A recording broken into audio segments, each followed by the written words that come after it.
My bad, y'all. My bad.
Where else you want to go?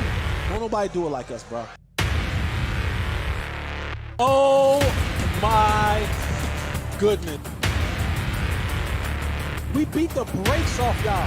Whoop that trip. I'll never get tired of that. Oh, yeah. Let's go, baby. And look who's back, baby. My man, Jay Holley in the building.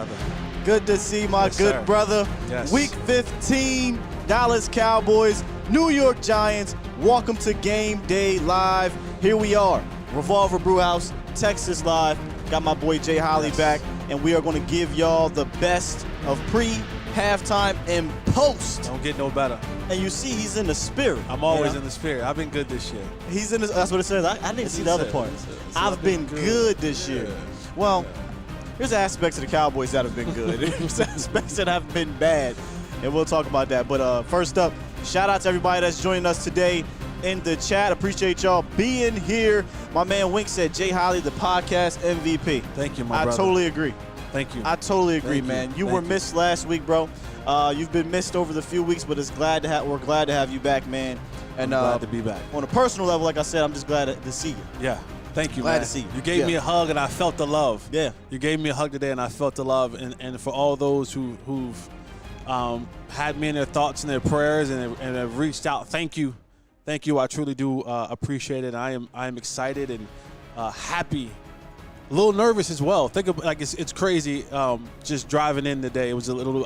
Last night I was just a little nervous to get back in the saddle. Get back in the saddle. Yeah, I know been through some things, and so, but I'm happy to be here today, and I'm ready to do what we do, baby. Do what we do. I'm ready to get ignorant. I'm ready to get ignorant, man. I'm in. See, I got to turn the music off now. He done turned up now. I'm ready to get ignorant, man, and I'm just happy to be back. Thank you, man. And let's talk some Cowboys football, man. Let's do it. Hey, straight off the top, though, we got to get into the inactives of the Cowboys game day catch up, and it's not anything. Did you put me on an crazy. inactive list last week? You were like, and we're gonna add Jesse to the list. He were on the list. Okay, all right.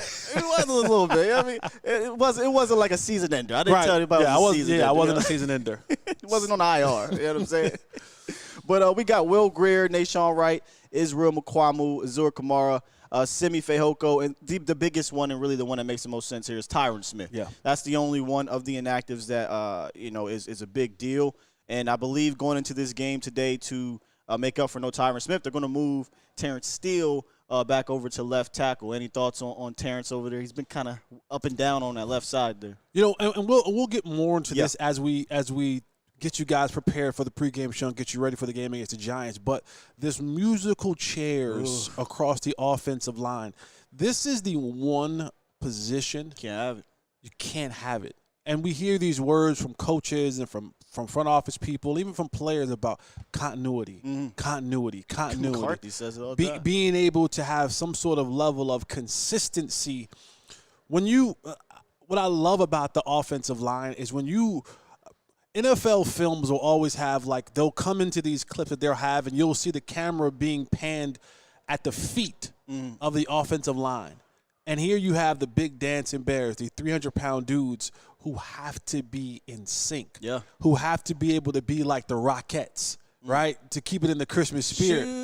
You know what I'm saying? You gotta be on the same page. And what happens is when you have all this movement, guys in, guys out, guys right side, guys left side, guys, all this different shifting, what happens is now is you disrupt the continuity. Now the Rockettes aren't kicking at the same height and the same pace. The rhythmic of what they do is kind of off, and then that now creates triggers. It's a domino effect. It's a domino effect. Yeah. You begin now to have these. We talk about how to create a pocket for your quarterback. We talk about how to create running lanes for your running backs. And when you have all this jumbled up movement and guys switching back and forth, one, they aren't comfortable in their spot. Two, your quarterback is thinking about it. The communication isn't there across the board. And now what you end up having is you have these layers in your offensive line. And that's the one thing that you cannot have, because when you have these layers, when you have tackle in twist, I want to be able to pass them off alongside the tackle and the guard. And when we're off, when you're too far up and I'm too far back, or vice versa, and we're off, now that creates creases, and guys are being able to get penetration, being able to disrupt timing, disrupt the running game. And so all the musical chairs for the Cowboys across this offensive line, to me, that has been, and we put it on the quarterback, and there's some things there. We put it on the running game, but to me, rightfully so, the Cowboys have had lack of success and has had an offense that has been less than stellar. And what we've seen in the early portion of the year is mainly because that offensive line is out of kilter.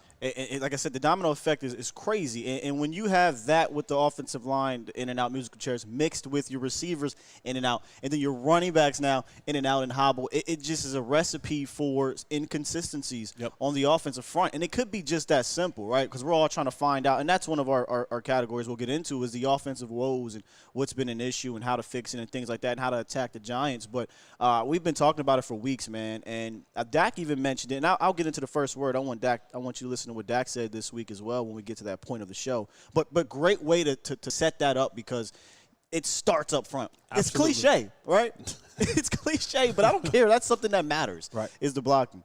On the other side of the ball up front, the Cowboys are going to be without Osa Odighizuwa and Tristan Hill. Yesterday, they were tested positive for the COVID-19, which has been hitting the NFL and sports world in general. I mean, really bad right now. I think it's over 130, probably closer to 150 now, cases since Monday, Jesse. I don't know what's going on in the league, but you kind of talked about how people are going back home for the holidays. It wasn't this crazy until after the holidays. Yep. So, I think there's something to that, Jesse. I truly do. Yeah, I think, and one of the biggest things is that we as a society have gotten laxed. Yep. We've literally gotten lax with it, and that happens with a lot of different things. It's like, I'm tired of wearing a mask. I'm tired of social distancing. I'm tired of washing my hands. I'm tired of doing all these different things. Right. Trust me, there are a ton of people who are tired of washing their hands. They ain't done it before, and they ain't want to do it now. And so as a society, we've become laxed. Yeah. And then as players, and I mentioned this months ago. You did. You set it up. Months ago, I said, here's what's going to happen when we get to the holidays. That's when this thing is going to strike back up, because you take the laxness of everybody as a society, and then football players in general. When it comes time to have that family gathering, I'm not asking Auntie May and them, is she vaccinated? Mm-hmm. I'm not asking Big Mama, is she vaccinated? They all come into the house for Thanksgiving. and they're going to cook. And I need Auntie Charlene to bring that macaroni and cheese. And I need Uncle Ron to be on that grill and do what he do because, he make the best fried turkeys and whatever it is. He got to smell it. He can't have a mask. And so now you have all these people begin to come around, and you don't know who's vaccinated. You don't know who's contagious. You don't know what's going on. And you're not wearing a mask at home. They're not wearing a mask at your home, and you're breaking bread with your family. And then now everybody's doing their charity events. Yeah. Everybody's going out to show their faces, not a mask in sight. In a way, it's kind of becoming that third wall where, church and state, right? Separate church and state, they say, where at work or at gatherings, you don't talk about politics. You don't talk about religion. And now you talk about vaccination. Where it shouldn't be, really. You should be able to have these conversations. But you're right. They probably aren't because it's like, hey, I want to be around Auntie May or Grandmama or whatever. And you don't want to have this awkward conversation and make it weird. But look, and then you carry that right back into the locker room. Bring it back. Micah, and it's players. Invited everybody to his house. He did 100. He's like, hey, listen, my mom cooked for 100 people for Thanksgiving. Right. Now they didn't play well enough to go get mom's macaroni and cheese that day. But anyway, place to go. But but what happens is now you go home and you're around your family. You're doing your events. You're doing your so on and so forth. And then what do? You bring it back into the locker room. And while you may be sitting in the meeting rooms in mask. What happens now when we go out in the practice field or when we're eating or when we're just kicking it in the locker room, playing chess, doing what we do? That's still – and you have trainers, you have equipment people, you have cleaning people, you have all these people that are mixed into these locker room situations, and it becomes a huge – you got media, you got all these different things that it becomes a melting pot for a virus to say, I think we're not done yet. Or, he keep popping back up or he or she, whatever keeps popping back up. The Cowboys, I think, have done a solid job with the media and the outside world keeping their distance. They're not doing the normal in the locker room things anymore. I don't even think you're allowed to in the NFL right now. NFL has implemented new protocols now to try to help out with what's going on with these outbreaks. Games have been moved. Kind of went back on their word. Yeah. That's a whole different Money story. will make you do that. Yes, it will. Money will make you do that. Or the lack of or the loss of money will make you go back on your word, potentially. NFL something, ain't they? Because the players were like, wait a minute, I thought. And then NFL said, well, I was like, listen, we missed a lot of money a year ago. I gotta do that again. We missed a ton. And this is why I always laugh is when they try to tell you that, we're a family and the NFL is about the players. And the bottom line is when those owners got into that meeting, was it last Monday or so, their main focus on the COVID protocol was, hey, how can we keep the most part of our money? Because what we're not going to do is we're not shutting down stadiums anymore. I'm not missing parking. I'm not missing concessions. I'm not missing merchandise. I'm not missing any of that. So whatever we got to do, whatever we have to adjust, whatever we have. If we got to lie, we got to lie. Lying is part of that's a part of the equation. Lying is like well, we gonna lie. Right. We gonna lie. We gonna change some things that we know we gonna piss some folks off. Yeah. But at the end of the day, the bottom line for NFL owners and for the NFL in general is always going to be about the money. So they're not trying to forfeit no games. They ain't trying to cancel no games because they're saying we want the people back in the stadium because we lost billions last year. This is why I say to players, man, get your bag. Always. Get your bag. Always. We'll complain as fans after the fact, but get your bag because they don't care about you at the end of the day. To make up for losing those guys, Justin Hamilton was called up from the practice squad. Darian Thompson also called up from the practice squad. And running back Jaquan Hardy was elevated. I just saw on the ticker there, we're going to have 4 running backs active today. They're going to give Tony Pollard a shot. Jesse, I'm not sure if you watched the game last week. No Tony Pollard. Corey Clement stepped in. I thought Corey Clement ran pretty hard, showed some – here's what he showed. He showed he healthy.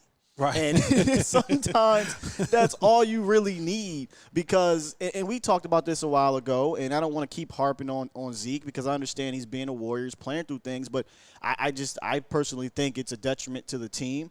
I thought you saw Corey Clement actually look more productive as a runner last week. I think you see Tony Pollard look more productive. And I would love to see more Corey and Jaquan Hardy if the game gets to a point where you're up so these guys can rest. Let me ask you a question. What is Zeke's injury? He has was it a knee? Yeah, his knee. Is it a bruised knee. Okay, so I've been in this league for a couple years. Zeke wore a brace last week. If you go back and watch the game, yeah, I think it was the first time he wore a brace since that's not a bone bruise.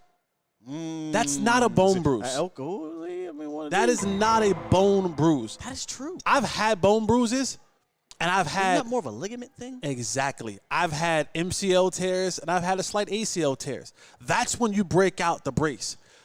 Because now if he had a bone bruise, he'd have padding. A padding or some such. Because I watched the game, and I said, what is he pulling up? And I looked, and I said, that's a brace. He talked about it. It was the first time I believe he wore a brace since high school. That ain't a bone bruise. That brace does nothing for a bone bruise.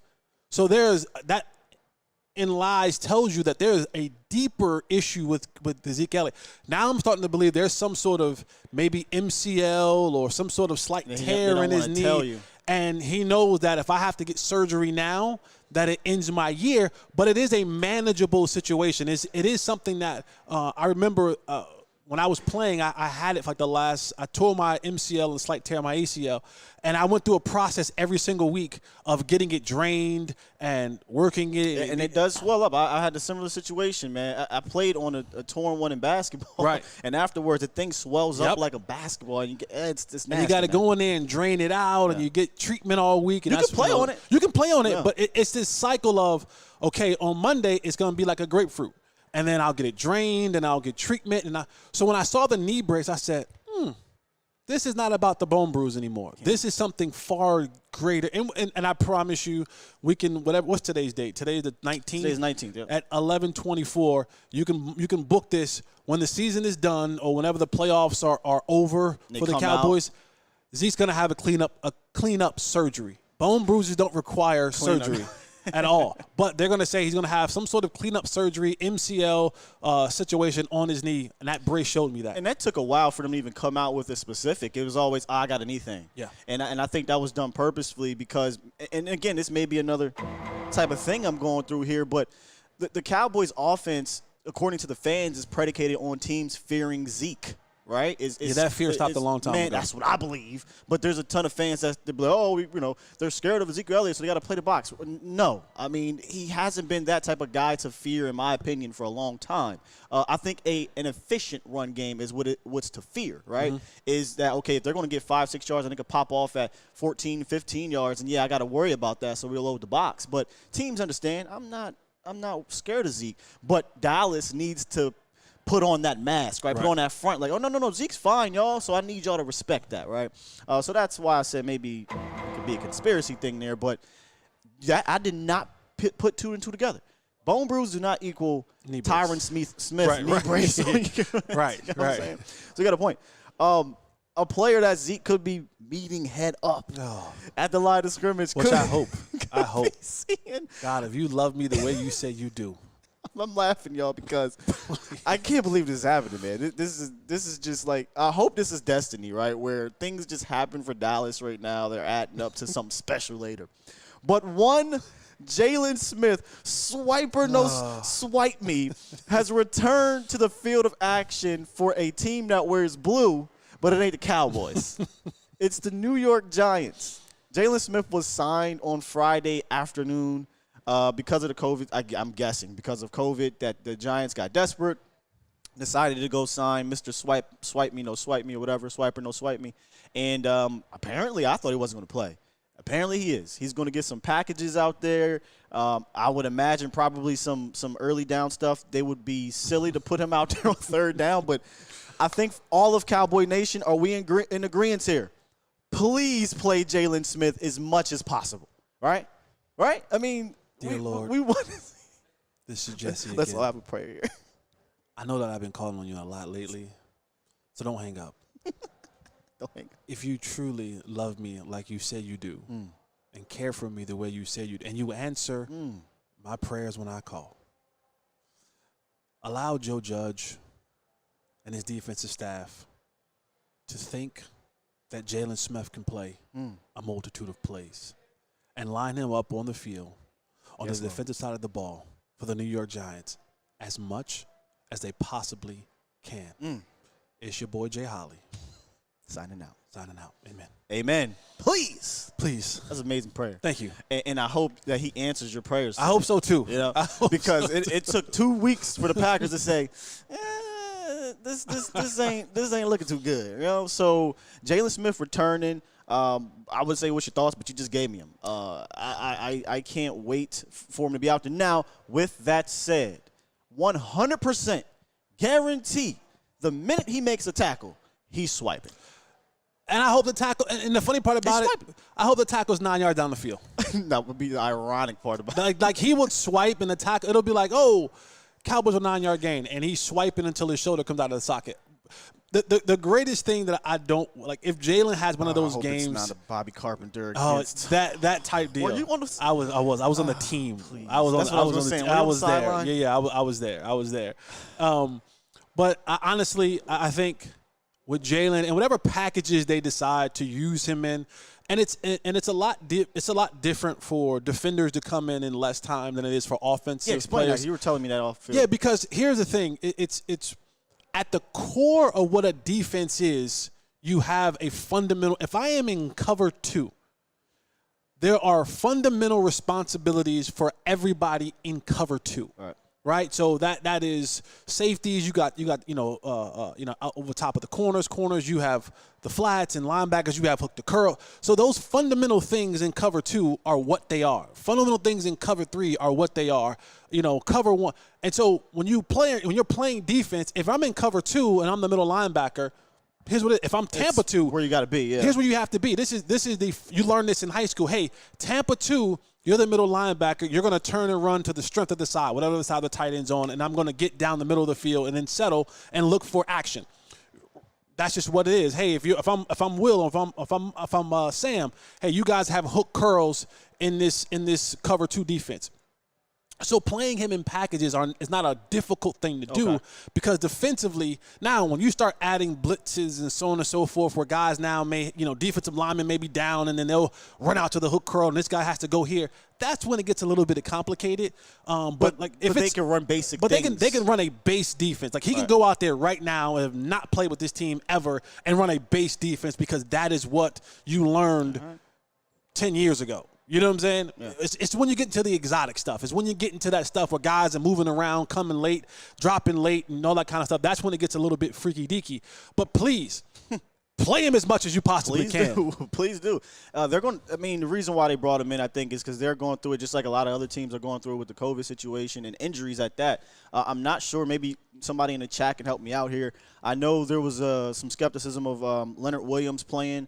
I believe the safety, it's a cat from Alabama, escaping my name, McKinney? Is it? I think it's McKinney. I forget. It's something McKinney, I believe. I could be wrong, man. Just had a brain fart. But he also got on the COVID list. On their offense side, no Kadarius Toney. I believe John Ross might be out. So Mike Glennon is the second, or is their starting quarterback who's been awful this year. So at the end of the day, and we'll continue to break it down, this team is ravaged, number one. They were already bad, period. Right. So there wasn't. I don't care if they were healthy, right? But they're ravaged. So Xavier McKinney, thank you. Thank you, Chad. That was they always got me. Appreciate y'all. JT Prime 21. Thank you, Flo, as well. They should be able to get things going offensively because of not just because, but a lot to do with these guys not being healthy or being out. I believe Bernardrick McKinney is another one. I keep saying these McKinneys, but their starting linebacker, I believe he's out. So just a lot of things going on that could make Jalen have to play. And their corners, I think, are out as well. So. And that just brings up the topic when it comes to the Cowboys offensively. And we know that they've been in this quote unquote whatever you want to slump. They haven't been playing well. They haven't been playing well. And so there was a time, a couple years ago where the Cowboys became the RX for their opposing team. When I mean they became the prescription to whatever was going wrong for that opposing team, the Cowboys became the medicine. It was like the doctor said, oh, you're struggling running the football? Don't worry. You got Dallas on the schedule. Go up to Dallas or have Dallas come to you. Prescription of the Cowboys. We'll give you the prescription of the and then the team will come in and they'll be having running woes and then they'll run for 150 yards. Yeah. Oh, you're struggling in the passing game? No worries. We're going to give you Dallas on the list and write this script up for you. And I think this is the game where the Giants are now the script. They are now the prescription of Dallas. The doctors say, the Cowboys offensively are ailing. You guys are having trouble running the ball. You guys are having protecting. You guys are having trouble. Got you. Hey, take this Giants and call me in the morning. And I take this Giants. I think the Cowboys have to come out. They really do have to come out and insert themselves Yeah. and really make this one of those dominating games where you're now getting yourself back on track. And I had someone ask me the question the other day, well, what is Kellen Moore and Dak? How do they get back in sync? And I think it comes down to this. It comes down to Kellen Moore and Mike McCarthy and Dak having a conversation of saying, what do you like? Oh, I think we should put the receivers in that room too, but go ahead. What do you like? Tell us what it is that will make you comfortable. Running plays, passing plays. What is it that makes you comfortable? Because that's what we want to run. We want to get the jitters and the anxiety out of you, and we want to be able for you to go out there and play as free flowing as you possibly can. Because there is too much thinking going on right now for Dak Prescott, and it's processing of what's happening on the football field. And again, that's a layered thing because the offensive line isn't really good, and so he has this communication up front that's not working well. Then his running game is not really prospering and giving him what he needs, where he doesn't have to put so much pressure on him. And then there's a level of miscommunication that is happening between. Brother. It was one play that I think I saw last week but the one that stood out to me, it was so glaring where. He literally hit the DB in the chest and he dropped it. Oh, that was the first possession. You had, I believe it was C.D. Lamb did a hook, Michael Gallup. And Gallup was supposed to do the slant behind. But see, and see, not to come at you, anything like that, that is wrong. According to Kellen, but nonetheless. But here's how it's wrong. I've never seen an offense run a stop route or a hook with a slant behind it. Because I'm literally running to the guy that's right in front of me. Now, you'll normally have two slants. A high-low concept or some sort? Even the high-low concept would be a corner route and a stop route. Later in the possession. I can't run anything to a guy that's standing right here because I have defenders there. So, well, no, this is what makes the communication so weird. And they run a play action to open up that middle, which it opened. Somebody did something wrong. We don't really know. We're just guessing here. But what I'm saying is that, and that's the thing, is that the quarterback threw it for it to be what we, sometimes would call, we would call it a sizzle or whatever it is, where it's two slants, right? Two slants to the inside, and then you hit the one. And we've seen the Cowboys run this 100 times. Yeah. Amari Cooper's always a lot of time on the receiving end of it. But he threw the slant, and two receivers ran a stop. Right? When you look at it, those two guys stopped. And I was in when I'm watching, I'm like, somebody had to have to run a slant. I don't know who, but somebody had to. So there was between when we all got in the huddle, the words that came out of Dak Prescott's mouth, and someone said break. When they got out there was a level of miscommunication. And we're not talking about this isn't Malik Turner. This isn't Sed Wilson. This is guys who have ample amount of reps with you. And so those type of things happen. And if he was throwing a slant and they were running two stop routes, there's a miscommunication. That's one. And that can't happen. No. And this is the part that I put back on the quarterback, because that can't happen. And then when you see it happen other times in the games, it's happening multiple. That can't happen. In the same series. Later on in that series, you had a very similar situation with C.D. Lamb and Gallup. By the way, that happened 3 times with C.D. Lamb and Gallup are in the same spot, a few yards apart from each other, and it just doesn't make sense. Right. And then Kellen came out later and said, one of our receivers didn't run the correct route. He didn't want a name drop, but it was obviously clear that Gallup should have did something, probably a post corner like what Schultz did on the other side. It should have looked exactly the same. Right. You might have had mirroring routes. Yeah. And he was holding off the safety here to come back to Gallup. It didn't happen. Dak had to pull it down and take off. Later in the game, you had Michael Gallup and C.D. Lamb running kind of the same route, like 3 yards apart. Now, he threw a dart to Gallup for the first down, but that didn't seem right. Then later in the first half, you had, I believe it was Amari Cooper, who he threw was, I think, probably I called it a 7 at first, but it kind of looked like a sluggo of sorts. I don't know if you remember. It was at the last end of the half. Cooper was supposed to be kind of on a post corner, I guess. He threw it there. Cooper kind of just ran and kind of lollygagged. Right. So it's like this miscommunication cannot continue to happen. With veteran guys. With veteran guys. Yeah. And Dak actually talked about that. I'll let you listen to it here in a second. But here's my theory, because I don't know what the answer is, or not the answer, what the problem is. But here's my theory. Could it be because these guys have been in and out of the lineup over the last 3-4 weeks due to COVID and injuries, and then the COVID hit Dallas for 2 weeks where they couldn't really practice or have those meetings had to be virtual. Could that be part of it? Because I guess repetition is in practice is you need it, but the other part is they've played together. If this was week 2, I'll cut your bill. It's week 15. Yes, it is. This is week 15. And again, when you're talking about it being veteran guys, like there is nothing in Kellen Moore, Mike McCarthy combination playbook that Dak should not know, that Dak doesn't know. Same thing for Omari, same thing for CD, and same thing for Michael Gallup. I mean, and these are guys who, and again, you add new installs every single week, but your installs ain't these installs. But these miscommunications seem basic. These are basic things. Yeah, but even in your new installs, it's still fundamental plays that you may call or run differently depending on what that team may do. But these are guys who've had this playbook for years. These guys who have had over, I mean, we're talking thousands of reps together. So for them to have that level of miscommunication this consistently, strange. It is a weird, strange thing that is happening. And I don't know if guys are trying to press or trying to do more or just I don't know what it is, but today it needs to be fixed because the thing that you want to see, we're at Christmas. Okay? Yeah. We're at Christmas. What you about to say is what we talked about weeks ago, but go ahead. We're at Christmas. We don't know who this football team is. Still, offensively, we still don't know who this football team is. And as well as the defense may be playing, again, this team has always been an offensive dominant team. Hold that thought. Okay. Because I want you to listen to that because what you just said I want to get into, and we're kind of – and that'll come into the keys and then the matchup because I don't want to run this into the end. But that is an excellent thought segue to pin. Let's go. Because I think things may be shifting a little bit here. But I want you to hear what Dak had to say about some of the things you're talking about, communication and reps and things like that. So let me make sure that this first word can pop up. This was from the show earlier. Here we go. Yeah, we can hear it.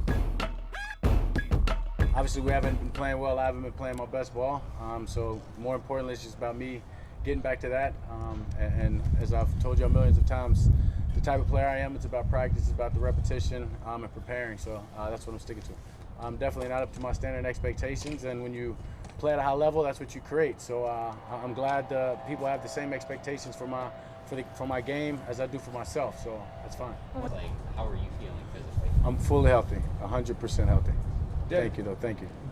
Yeah, I mean, I think it's hard to evaluate the quarterback position. I mean, you look around the league, look at the draft process, look at everything that goes into this position. Yeah, it's tough, but as you said, this is a team game, and obviously, as I've pointed out and have been very honest, I need to be better. So that's simply put that way. But in the same sense, it's a team game, and it's hard to evaluate it all unless you know everything that's going on. What's going to create that improvement in your mind from, like, what have you emphasized this week? Yeah, as I said, I mean, I'm such a practice player, a repetition guy, and so, I mean, I've just stuck to the basics, whether it's the footwork or whether it's the preparation, watching the film, and just communication with my teammates, just making sure that I'm doing everything necessary to control it. Yeah, I mean, as I said, you've got to know what's important, and you've got to see the all 22 view. Obviously, know what I'm thinking, but also see the other guys, see maybe why I made a decision or this happened or that happened, and then quickly fix it, communicate about it, adjust, and move on. That was Dak earlier this week talking about it. You could hear it in him and you can hear it in Kellen earlier that there is a disconnect, like you talked about. And that is the most glaring, I think, in my opinion, in regards to the passing game, that is the most glaring problem right now is the miscommunication. Because these boys were clicking on all cylinders. I got a theory about that, but it'll take up the rest of the show. I think since they got Gallup back, they weren't playing with him for 7 or 8 weeks, and they were at a consistent lineup. 1988-86 was your passing game with number 1 mixing in. There wasn't too much is in and out. Now it's Gallup is back, CD's out, he's back in. 19's out a couple weeks, he's back in. I think it's kind of herky-jerky right now. But I think they'll get it back right. Confidence level 1 to 10. How confident are you that the offense can get back right here? I'm going to say 7. That's fair. I was going to say 8, but 7 seems right because I feel like it's technically contingent on if this O-line can kind of get some continuity. But 7? Yeah, and I would say 7. And what I was alluding to earlier before we went into the video was the one thing that worries me about this offense is at Christmas, you want to know who you are, and you want to be heading into the peaking season. Like, December is peaking season. End of Thanksgiving, December. By the time you get to Christmas, this is peaking season. And when you start looking around at some of the really good football teams across the league, you start seeing that peaking season from those that we really value as contenders. Sure. And the Cowboys seem to be in limbo of, are we peaking? Are we not peaking? And I want you to offensively, and I want you to go more into your thought process of, well, maybe the shift is changing. Maybe the tide is turning. All week I've been trying to battle with this because if you go look at, and I'll show some visuals here for you, specifically on the defense side of the ball on the road, this team has been carried, and I want to get back to that lineup too, that offensive line there, but this team has been carried on the road by its defense. Since week 1, 6 games on the road. This will be the 7th game, by the way. On the road, they've given up 18 points per game, 14 total takeaways. They're 5-1, and they've played well against Mahomes, Herbert, Cousins, and Mac Jones. So I would have never thought about that until I looked, and I'm like, is this team? And you saw what the defense did last week. I didn't even put that up here because the quarterback, because it was the 2 quarterbacks. The week before, 4 turnovers. 7 turnovers in the last 2 weeks, Jesse, on the defense side of the ball. Micah Parsons looking like a defense player of the year. You got Randy. You got D-Law back. Neville. You're seeing potentially what this defense can be with all these boys back. Didn't even talk about Trayvon Diggs, who was also in the defensive player of the year mix as well. Jaron Kearse is showing his ass as safety, as your cornerstone type of guy.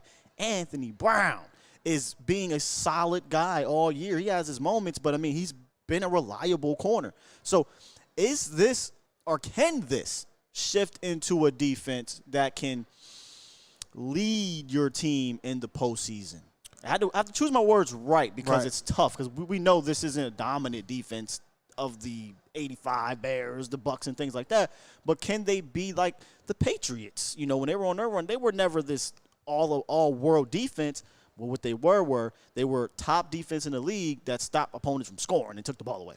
I think, to answer your question, it is a yes and a no answer. Okay. I think they can. I think this defense, and headlined, of course, by Micah Parsons and his ability to disrupt offenses across the board, right? And I think now being able to move him back to his natural position at linebacker gives him the versatility to rush from many different angles, not allow you to key in on him, and then now he puts the pressure on an opposing team offense because he can come from anywhere at any time against any offensive lineman, tight end, running back, whoever it is, and disrupt you. The difference is now when you get into the playoffs, and you're playing these teams that can score points.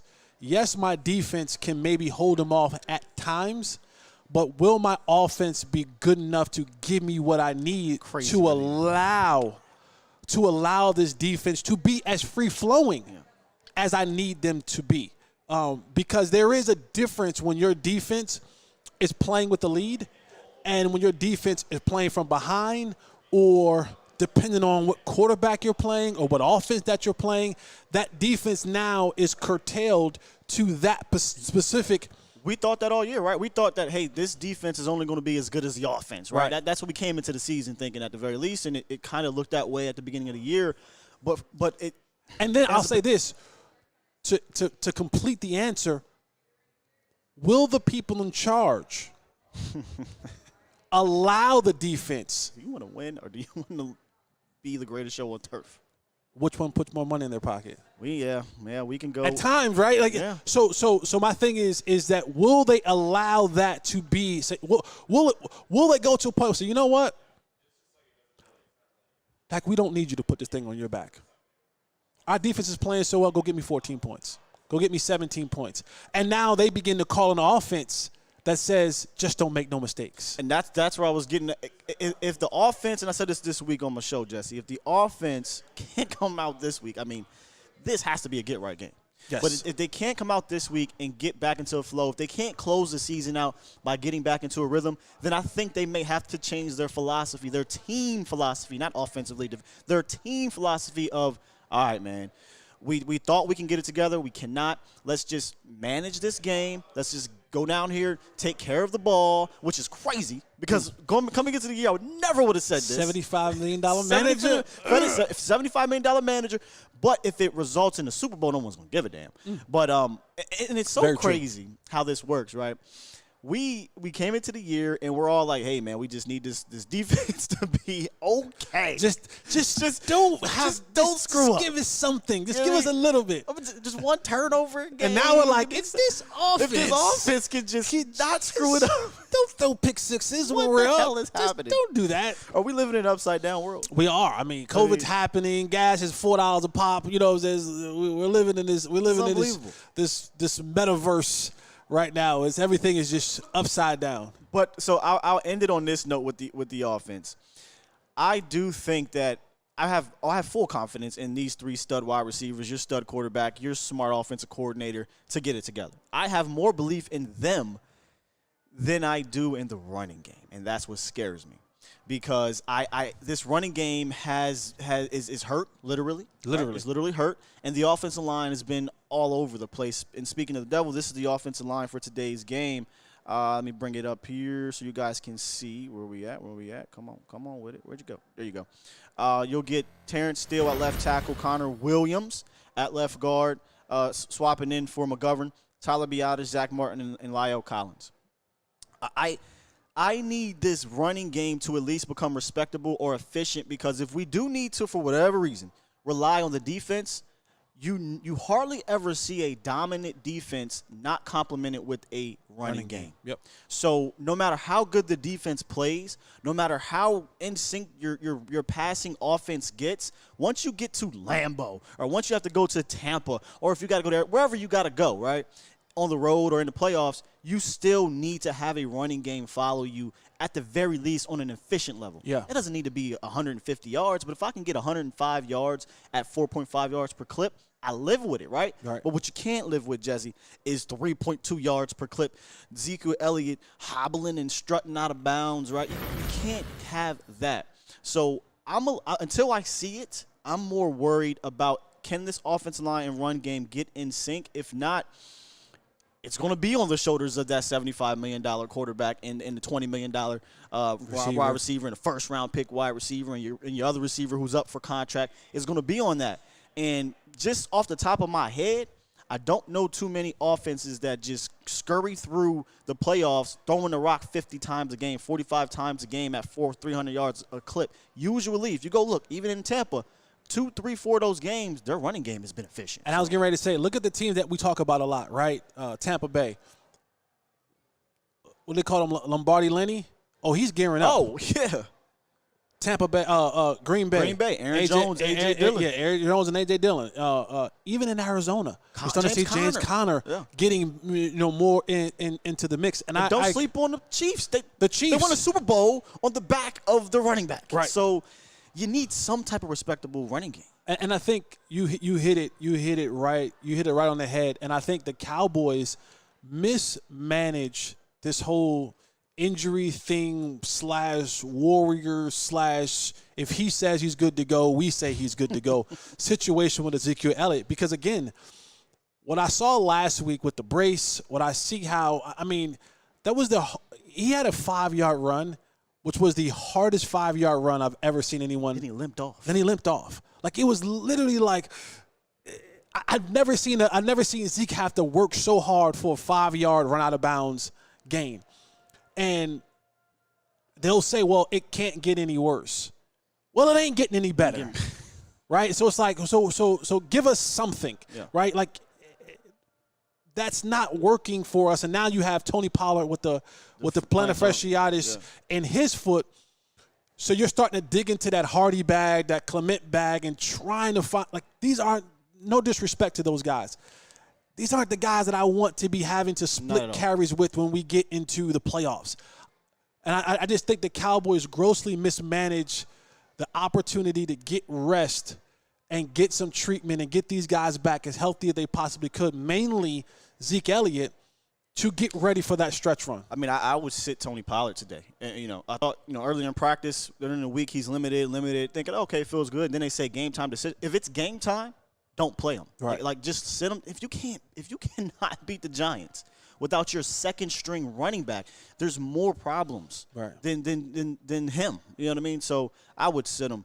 All right, real quick, I'm going to just go through some of my keys to the game. Jesse, you can give me quick analysis on it, and then we'll get to the matchup of the day and quick picks. So I think that was great conversation, though, on this offense. I hope you guys take it. This is something that you can actually run back even after this game and kind of listen to. And this is why I'm glad you're back, because your perspective is just great.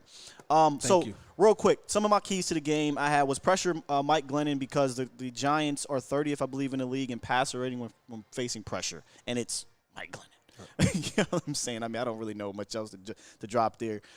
Clean up the communication on offense. We kind of need to see this offense get in a flow. This should be a get-right game. I would love for them to drop a 40-burger and look real clean doing so. Don't give Jalen Smith any reasons to do any swipes today, all right? Please, Lord. Please don't give him any reasons, but go after him at the same time. Keep it clean up front.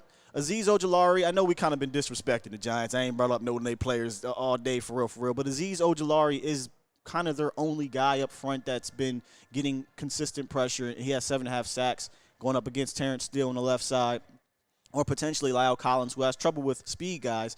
But Collins has been playing better so far, even though, real quick nugget, he got fined for that, protecting his quarterback last week. I don't know if you saw that. Yeah, 10-5 or 10-3, him and Zeke both. Hey, Dak, I'm going to need you to. That's nothing. That's like, but my man Andy Dalton was like, "What the hell was y'all at last year? Who was you at last year? He wasn't on the field. Who did they knock out last year? They knocked out They knocked out Dalton, but Collins. Trust me, if Collins was on the field, he's like, "Hey, they knocked me the hell out. You guys did lift the." Terrence Steele was just like, "Come on, man, get the hell no out." one even helped him up. He's like, "Now you guys want to fight for?" Yeah, so that was. I'm glad he did it though. Just let him know, hey, dog. Yeah, you got to do that. And what's $10,000 to Dak? That's what I'm saying. Dak gotta. Hey, Dak. Yeah, Dak take care of it. Take care of that. And then finally, I said was finish your tackles. Finish the point of attack on defense, because Saquon Barkley is mostly a home run guy. Right. He's going to get 2 yards, 3 yards, 3 yards, and he can bust off a 60-yarder. So you got to finish. You got to wrap him up. That boy can make you miss tackles, but if you can wrap him up, I can't really see this offense doing much of anything unless he breaks a big game. So those are kind of my keys to the game, which leads to the matchup of the day: Saquon Barkley versus Micah Parsons. Yeah, Penn State. Yeah, I like that matchup for us. And mainly being because Micah Parsons is one of those guys, when he hits you, and it doesn't necessarily have to be a dominating hit or a hit stick and all that kind of stuff, but when he hits you and he grabs you and he tackles you, you come down. Come down. Right? And because the Giants they don't have a good offensive line, they've been like us, kind of almost with some guys out, some musical chairs, guys, and Soldier's not that good. And all this. So I like my opportunity of saying, okay, give me my bookend Russians, and we'll mix in, Neville Gallimore. I know that we're down 2 tackles. We'll mix some other guys in there. But if I can keep 11 clean, if I can keep guys off of 11 and allow him to be free-flowing and use his instincts and use his athleticism, I'm perfectly fine with him saying, me and Saquon can go at it all day long. He's not faster than me, or I'm as fast as him. He ain't quicker than me. Yeah. I'm strong as him, and I'm ready to take on that battle. So if you're telling me that those two guys are going to be the determining factor of whether this game goes either way, I like my chances with 11 over 26, because they have nothing else really to worry about. No. They're going to try to get him the ball and screens and some other plays. So I like my chances with 11 on 26. If the Giants were smart, they want to muddy this game up. They want to slow it down. They want to make it ugly. And to do that, you probably should give him the ball 30, 35 times. I mean, who would you rather have in a – Glennon or Barkley? Yeah. So that's why I think this is definitely the matchup of the game. And if they shut it down, you could potentially see a shutout. I mean, that's how I don't fear this offense at all. And I say that I watch they go out here and do something stupid. Don't do that. With that said, man, what is your guys' game prediction, score prediction for today? Starting off with our guy Jay Holley, man. It's been a while, so we need a good game prediction. No, for me, bold prediction if you want to go. No, there's no bold prediction in this one. This is what the doctor ordered. Okay, the Cowboys have been reeling. The Cowboys have been offensively have been in the health and safety protocol.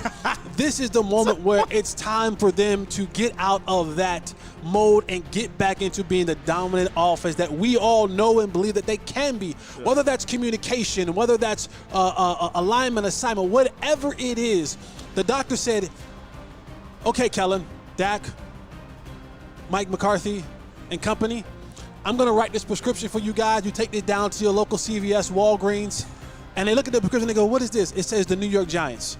The New York Giants is the prescription. You got to fly up to New Jersey to get it, though. Yeah. Go to the specialist. Go to MetLife, right? That's an insurance company. Go see the Snoopy MetLife.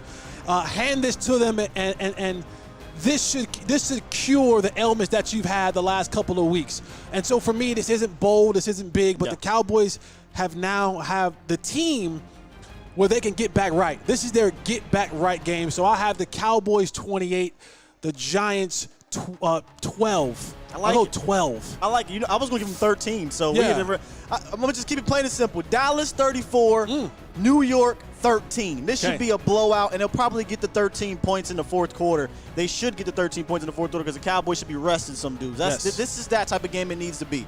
Now, report back at halftime. If I'm unhinged, I swear for Jesus, if I'm unhinged after this game, you'll be good. You'll be good. Hey, man. It's good to have you back here on the post or the pregame show. Yes, sir. Y'all report back halftime, and then, of course, the postgame show, man. This was awesome. We'll catch y'all a little bit later. How about an hour and a half, man? Love y'all. Peace.